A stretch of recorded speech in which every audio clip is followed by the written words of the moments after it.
सवाल पूछा जाए कि पाकिस्तान की पहचान क्या है, किस चीज के लिए पाकिस्तान को जाना जाता है, तो आप शायद टेररिस्ट नाम लेंगे। हालांकि आजकल पाकिस्तान को गधों के लिए भी जाना जा रहा है।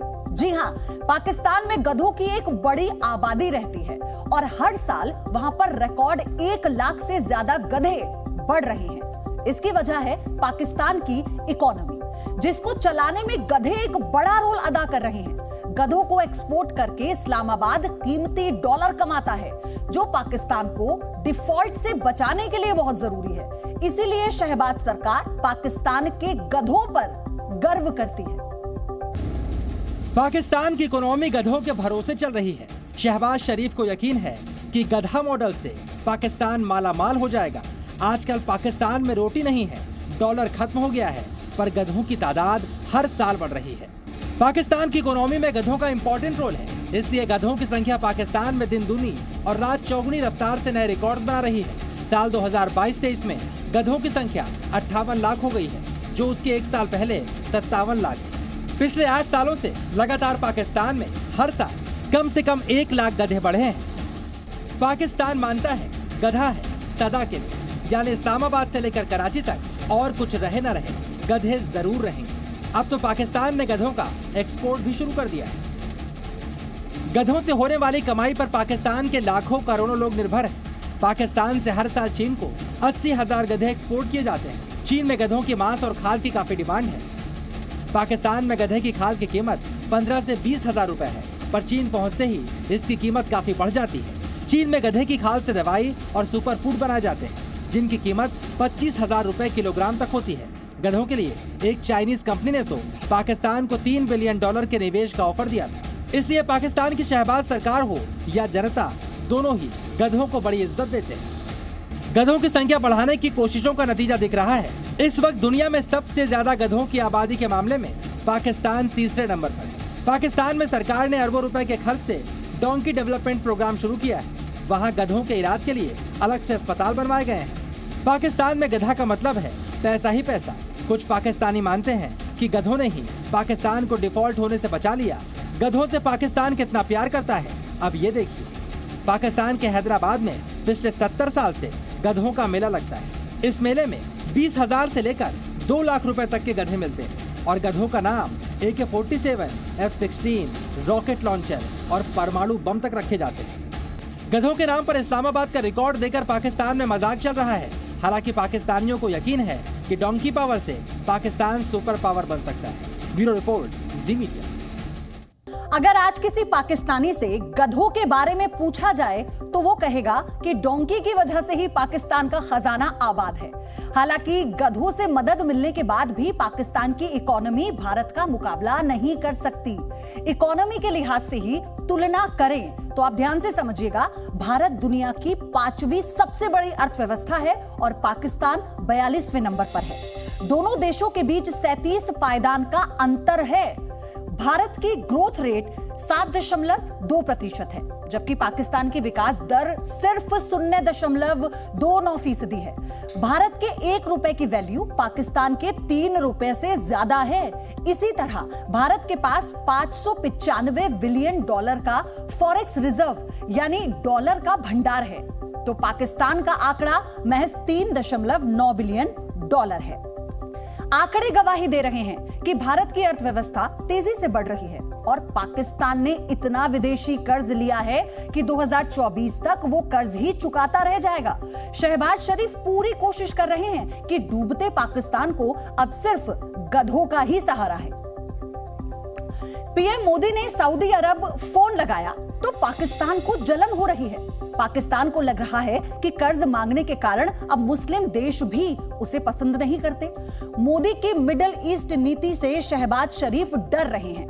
भारत के प्रधानमंत्री की इस्लामिक डिप्लोमेसी पाकिस्तान की टेंशन बढ़ा रही है। पीएम मोदी ने एक फोन कॉल से इस्लामाबाद को चक्कर आ रहे हैं।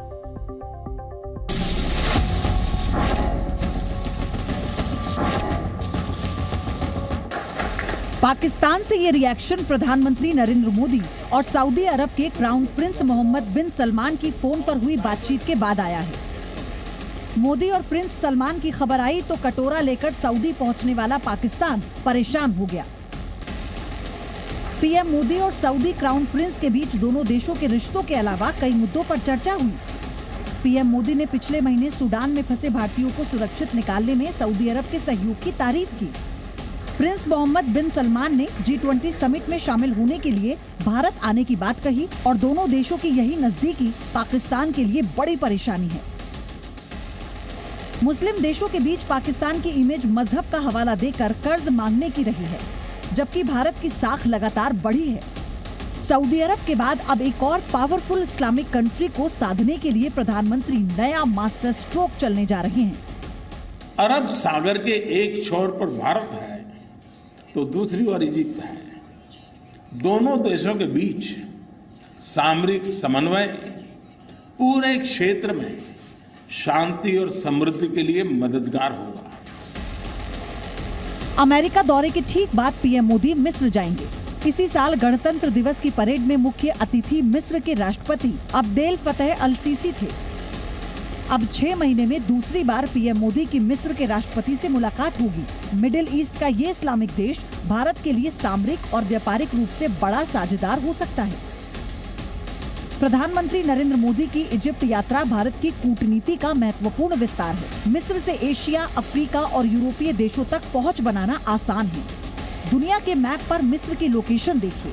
मिस्र के एक तरफ कट्टर इस्लामिक देश हैं, तो दूसरी ओर अफ्रीकी देश और मिस्र के ऊपर की ओर यूरोपीय देश हैं। दुनिया के सबसे अहम समुद्री व्यापारिक मार्ग स्वेज नहर पर मिस्र का नियंत्रण है। अगर मिस्र से दोस्ती बढ़ेगी तो भारत न सिर्फ अफ्रीकी देशों तक बल्कि यूरोपीय देशों तक अपने समुद्री व्यापार का रास्ता आसान बना सकता है। चीन बहुत तेजी से अफ्रीका के देशों पर अपनी पकड़ मजबूत कर रहा है। उत्तरी अफ्रीका के जिबूती में तो चीन ने अपना नौसैनिक अड्डा बना लिया है। ऐसे में अगर भारत और मिस्र के सामरिक रिश्ते मजबूत होते हैं तो लाल सागर और भूमध्य सागर दोनों तक भारत की पहुंच बेहतर हो जाएगी। लाल सागर के मुहाने जिबूती में बैठे और अफ्रीका के अंदरूनी देशों तक अपनी जड़ें जमाते चीन को साधने के लिए मिस्र और भारत के सामरिक रिश्ते बहुत महत्वपूर्ण होंगे। पीएम मोदी ने सऊदी अरब फोन लगाया तो पाकिस्तान को जलन हो रही है। पाकिस्तान को लग रहा है कि कर्ज मांगने के कारण अब मुस्लिम देश भी उसे पसंद नहीं करते। मोदी की मिडिल ईस्ट नीति से शहबाज शरीफ डर रहे हैं। भारत के प्रधानमंत्री की इस्लामिक डिप्लोमेसी पाकिस्तान की टेंशन बढ़ा रही है। पीएम मोदी ने एक फोन कॉल से इस्लामाबाद को चक्कर आ रहे हैं।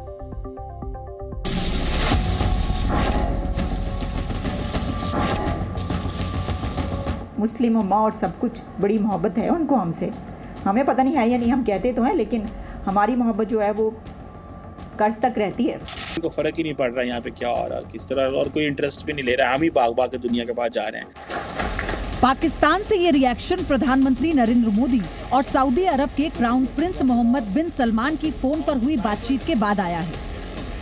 मोदी और प्रिंस सलमान की खबर आई तो कटोरा लेकर सऊदी पहुंचने वाला पाकिस्तान परेशान हो गया। ताल्लुकात उनके बहुत ही कमाल के, गो कि हम हमेशा ये कहते रहे हैं कि हमारे बरादराना ताल्लुकात हैं और अभी भी वो पीछे नहीं हटते। यानी कर्जा वर्जा तो हमें देते रहते, लेकिन देखिए जो कर्ज का मामला है ना, वो जो ताल्लुक है, उस ताल्लुक का, उस रिलेशन का इस रिलेशन से कोई कंपैरिजन नहीं किया जा सकता, क्योंकि ये दो तरफा ट्रैफिक है। पीएम मोदी और सऊदी क्राउन प्रिंस के बीच दोनों देशों के रिश्तों के अलावा कई मुद्दों पर चर्चा हुई। पीएम मोदी ने पिछले महीने सूडान में फंसे भारतीयों को सुरक्षित निकालने में सऊदी अरब के सहयोग की तारीफ की। प्रिंस मोहम्मद बिन सलमान ने G20 समिट में शामिल होने के लिए भारत आने की बात कही और दोनों देशों की यही नजदीकी पाकिस्तान के लिए बड़ी परेशानी है। हमारे मुल्क में भी विजिट तो करके जा चुके हैं वो। इमरान खान के दौर में उनकी बड़ी दोस्ती थी, लेकिन फिर बड़े मामला खटाई में पड़ गए। मुस्लिम देशों के बीच पाकिस्तान की इमेज मजहब का हवाला देकर कर्ज मांगने की रही है, जबकि भारत की साख लगातार बढ़ी है। सऊदी अरब के बाद अब एक और पावरफुल इस्लामिक कंट्री को साधने के लिए प्रधानमंत्री नया मास्टर स्ट्रोक चलने जा रहे हैं। अरब सागर के एक छोर पर भारत है तो दूसरी ओर इजिप्ट है। दोनों देशों के बीच सामरिक समन्वय पूरे क्षेत्र में शांति और समृद्धि के लिए मददगार होगा। अमेरिका दौरे के ठीक बाद पीएम मोदी मिस्र जाएंगे। इसी साल गणतंत्र दिवस की परेड में मुख्य अतिथि मिस्र के राष्ट्रपति अब्देल फतेह अल सीसी थे। अब 6 महीने में दूसरी बार पीएम मोदी की मिस्र के राष्ट्रपति से मुलाकात होगी। मिडिल ईस्ट का ये इस्लामिक देश भारत के लिए सामरिक और व्यापारिक रूप से बड़ा साझेदार हो सकता है। प्रधानमंत्री नरेंद्र मोदी की इजिप्ट यात्रा भारत की कूटनीति का महत्वपूर्ण विस्तार है। मिस्र से एशिया, अफ्रीका और यूरोपीय देशों तक पहुंच बनाना आसान है। दुनिया के मैप पर मिस्र की लोकेशन देखिए। मिस्र के एक तरफ कट्टर इस्लामिक देश हैं, तो दूसरी ओर अफ्रीकी देश और मिस्र के ऊपर की ओर यूरोपीय देश हैं। दुनिया के सबसे अहम समुद्री व्यापारिक मार्ग स्वेज नहर पर मिस्र का नियंत्रण है। अगर मिस्र से दोस्ती बढ़ेगी तो भारत न सिर्फ अफ्रीकी देशों तक बल्कि यूरोपीय देशों तक अपने समुद्री व्यापार का रास्ता आसान बना सकता है। चीन बहुत तेजी से अफ्रीका के देशों पर अपनी पकड़ मजबूत कर रहा है। उत्तरी अफ्रीका के जिबूती में तो चीन ने अपना नौसैनिक अड्डा बना लिया है। ऐसे में अगर भारत और मिस्र के सामरिक रिश्ते मजबूत होते हैं तो लाल सागर और भूमध्य सागर दोनों तक भारत की पहुंच बेहतर हो जाएगी। लाल सागर के मुहाने जिबूती में बैठे और अफ्रीका के अंदरूनी देशों तक अपनी जड़ें जमाते चीन को साधने के लिए मिस्र और भारत के सामरिक रिश्ते बहुत महत्वपूर्ण होंगे। बालासोर के बहनागा हाई स्कूल के बच्चे स्कूल जाने से डर रहे हैं। ओडिशा के ट्रिपल ट्रेन हादसे में मारे गए लोगों के शवों को इसी स्कूल में लाया गया था। इसके बाद से यहां बच्चों में खौफ है। प्रशासन गर्मियों की छुट्टियां बीतने के बाद ये चाहता है कि बच्चे वापस स्कूल लौटे। सवाल ये है कि बालासोर के बच्चों को कौन डरा रहा है? क्या है ये पूरा मामला? इस रिपोर्ट में समझिए।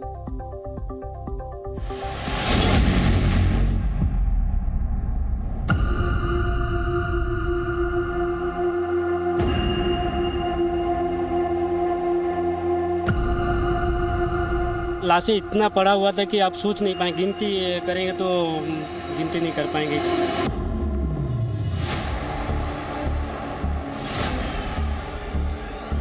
Six classrooms full of bodies. किसका सर नहीं है, किसका हाथ नहीं है, किसका पैर नहीं है।